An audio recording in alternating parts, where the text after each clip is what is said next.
In the half line they began in the earlier period and that's a super strike from Faye Toto. Good news ni Taifa Star inapokewaje baada ya mafanikio makubwa kupitia mpira. Tunajua ilikuwa inashiriki michuano ya mataifa Afrika AFCON na imeingia 16 bora kwa mara ya kwanza nchini Tanzania, lakini sifa nyingi zikienda kwa wachezaji, rais wa TFF, Karia na kila mmoja ambaye ameshiriki, lakini pia serikali. Lakini tumeona sifa zinaenda mbali zaidi.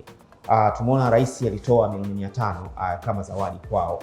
Kama unavyojua ni uzalendo zaidi kwa wachezaji kujitoa kwa namna ile. Tumeona taarifa ya msemaji mkuu wa serikali Gerson Msigwa akitangaza kwamba serikali ama rais ametoa ndege ya Boeing 787-8 Dreamliner kwenda kukifuata kikosi hichi. Ni heshima iliyoje!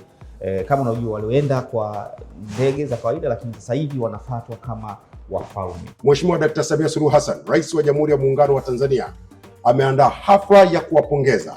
Ni hafla ya chakula cha mchana itakayofanyika katika Ikulu ya Magogoni jijini Dar es Salaam, kuwapongeza wachezaji wa Taifa Stars pamoja na wanamichezo wengine waliofanya vizuri na kuitangaza vyema Tanzania. Je, wa Tanzania unadhani kitu gani zaidi kifanyike tuendelee kuwatia moyo wa wachezaji wetu wa Tanzania tukielekea katika michuano ya AFCON 2027?